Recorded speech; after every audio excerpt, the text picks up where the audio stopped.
हरे कृष्णा दोस्तों, skill up classes में स्वागत है दोस्तों आपका। आज हम जिस टॉपिक की बात कर रहे हैं वो बहुत ही शानदार टॉपिक है। आपने इससे पहले जो हमारे वीडियो है उसमें देखा हुआ आपने आपने फर्स्ट जो हमारा वीडियो था उसमें था समकालिता के बारे में हमने बात की थी। दूसरा हमने तुल्यकालिता के बारे में बात की थी। अब हम जो बात कर रहे हैं वो है ऑटोमॉर्फिज्म। हमने बात की थी कि ऑटो में सवारी कब बिठाई जाती है, जब कोई साधन नहीं होता, कोई कुछ भी नहीं होता, तो हम जो भी होते हैं वो जितने भी होते हैं उनमें भर के लेके जाते हैं। तो ऐसा ही हमारा स्वकालिता है, तुल्यकालिता से थोड़ा सा एडवांस। तुल्यकालिता तो हो गई, इसमें थोड़ा सा एक डिफरेंट ये है क्योंकि हमने देखा था कि फर्स्ट, सेकंड, थर्ड और फोर्थ अगर ये चारों कंडीशन फॉलो करता है वही हमारा क्या हो जाएगा, ऑटोमॉर्फिज्म। क्या हो जाएगा, ऑटोमॉर्फिज्म। तो उससे रिलेटेड हमारा टॉपिक है। तो आ जाते हैं हम टॉपिक पे। टॉपिक का नाम है स्वकालिता। ठीक है, स्वकालिता में हम बात करेंगे, आप ऑटोमॉर्फिज्म बोल सकते हैं। किसी समूह जी से स्वयं में परिभाषित एक कोई फलन जी से जी देश में जी से जी में इस तरीके से परिभाषित है कि वो तुल्य होगा और साथ में जी इक्वल टू जी होगा। इट मींस हम बोल सकते हैं वो क्या होगा, तुल्यकालिता होगा। तो हम तुल्यकालिता के बारे में देखा था, तो हमने तीन कंडीशन देखी थी। पहले से ऑपरेशन प्रेसिडेंस, दूसरा हमने देखा था 1-1, तीसरा हमने देखा था ऑन टू। यहाँ पर फोर्थ जो कंडीशन है वो क्या है, G इक्वल टू जी, मतलब कि हमारे पास जो डोमेन होगा वो कोडोमेन के इक्वल होगा। तो हमारे पास वो क्या हो जाएगा, स्वकालिता। सीधा सिंपल सा सिस्टम ये है। तो फर्स्ट ऑफ ऑल हम बात कर लेते हैं कि फंक्शन f है वो G से G में होगा। देखो जिससे जिसी में होगा, ठीक है। इसका मतलब f ऑफ x में कोई वैल्यू रखेंगे x की तो वो भी किस में हो, x में हो। x किसको बिलोंग करे, G को। दोनों G समान ही है, तो उस कंडीशन में हम बोल सकते हैं ये ऑटोमॉर्फिज्म होगा। ठीक है, ऐसे ही हमारे पास z से z की बात करें, z क्या है, इंटीजर नंबर है। तो z से z में अगर कोई हमारे पास कोई डिफाइन है तो fx इक्वल टू अगर माइनस का x हो, समझना fx इक्वल टू क्या हो, माइनस का x मिले। कहने का मतलब 1 रखे तो -1 मिले, या माइनस का 1 रखे तो प्लस का 1 रखे। पर हमें पता होना चाहिए कि जो z है वही तो z है, क्योंकि यहाँ अगर माइनस रखेंगे तो यहाँ प्लस आ जाएगा, प्लस रखे तो माइनस आ जाएगा। तो उस कंडीशन में भी क्या हो जाएगा, ये ऑटोमॉर्फिज्म होगा।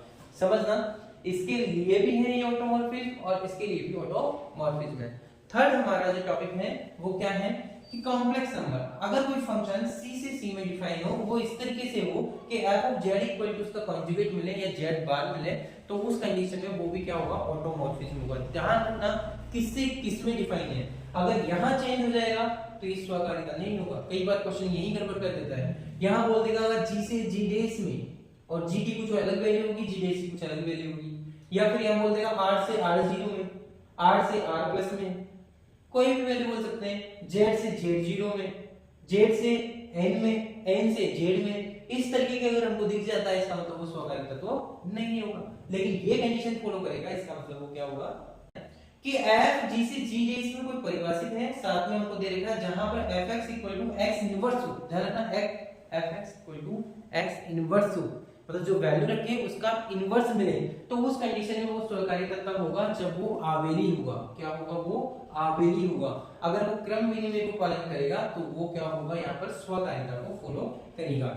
या फिर हम बोल सकते हैं कि सेंटेंस इसको ले भी सकते हैं काम में कि f of xy equal to हम बोल सकते हैं, क्योंकि यहाँ पर जो वैल्यू रखेंगे वो इनवर्स में निकलेगी। इनवर्स में निकलने का मतलब ये y का इनवर्स और x का इनवर्स में ले सकते हैं। हमको पता है xy का होल ऑफ इनवर्स को हम क्या लिख सकते हैं, y inverse of x inverse. y inverse का मतलब fy और x इनवर्स का मतलब fx। ये कब पॉसिबल हुआ, ये जब भी पॉसिबल हुआ जब एक क्रम विनिमय। अगर एक क्रम विनिमय नहीं होता तो पॉसिबल नहीं होता, कभी कभी चेंज हो गया होगा। यहाँ पर अपन को क्या मिलना चाहिए, fx into fy मिलना चाहिए था, लेकिन मिल क्या गया हमको, fy into fx। तो इस कंडीशन में तो ठीक नहीं होना चाहिए, लेकिन इससे पहले बोल दिया अगर ये आवेली होगा तो ये पॉसिबल है, नहीं तो नहीं है। तो कॉन्सेप्ट समझ में आया, बहुत इंपॉर्टेंट कॉन्सेप्ट है, इसको ध्यान रखना है आपको।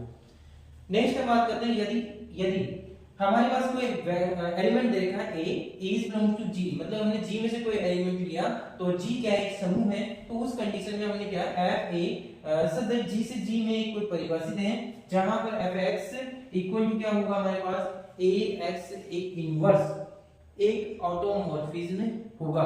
क्या होगा, एक ऑटोमॉर्फिज्म होगा।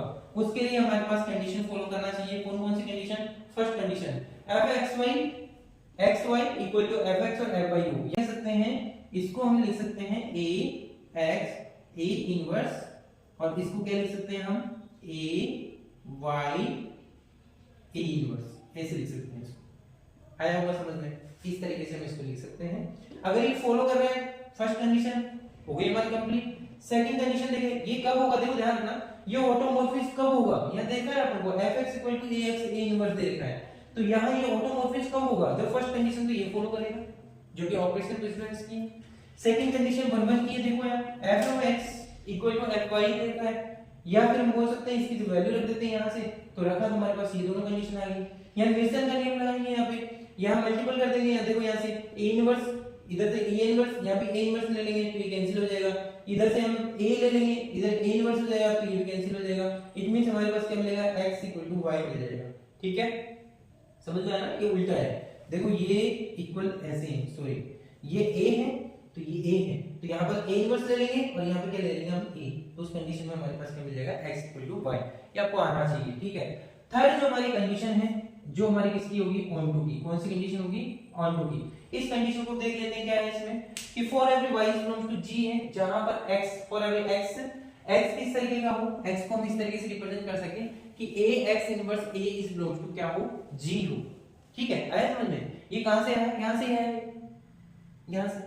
ठीक है, थर्ड कंडीशन में हम इससे ले रहे हैं। अब इसको क्या करना है, हमको ऑन टू प्रूफ करना है, तो ऑन टू प्रूफ करने की कंडीशन को पता है कि fx रखे तो y मिल जाए, या y नहीं है, यहाँ पे भी x ही है, तो यहाँ बात कर लेते हैं fx रखा, तो fx को हम x की वैल्यू क्या रख सकते हैं, a inverse of y a लिख सकते हैं।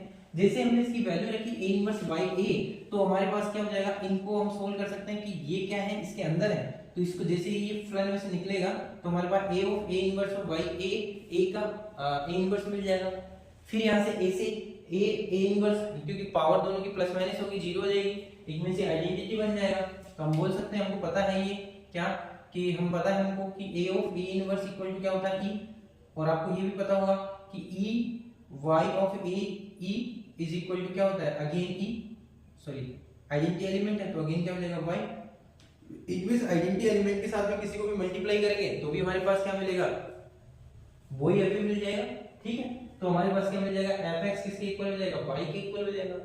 तो इसमें कुछ भी नहीं है, बहुत इजी है कॉन्सेप्ट, केवल इतना सा समझना है आपको।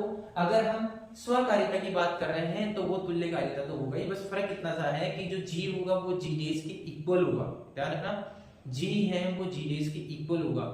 वहां तक हमने 3 कंडीशन फॉलो की थी, कौन कौन सी, वहां तक अपने ऑपरेशन प्रेसिडेंस की बात की थी, संरक्षण की बात की थी, दूसरी हमने 1 की बात की थी, और तीसरी हमने ऑन टू की बात की थी। लेकिन यहाँ पर हमको एक एक्स्ट्रा कंडीशन लेके चलनी पड़ेगी, वो क्या है, g किसके इक्वल हो, g डेज के, दोनों बिल्कुल इक्वल हो, सेम हो बिल्कुल। अगर ये दोनों अगर ये लास्ट वाली कंडीशन को फॉलो कर देता है, इसका मतलब वो क्या हो जाएगा, स्वकार्यता।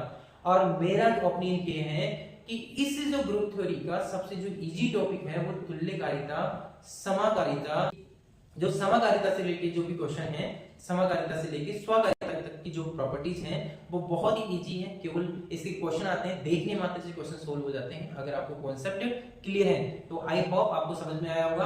आज हमारी जो समाकारिता से संबंधित जो हमारी थ्योरी थी, समाकारिता, तुल्यकारिता, स्वकारिता से संबंधित वो थ्योरी कंप्लीट हो चुकी है। अब हम इसके 1 बाय 1 क्वेश्चन करने वाले हैं जो एग्जाम में आए हैं, तो बने रहिए, लगे रहिए, लाइक और सब्सक्राइब करते रहिए और करवाते रहिए।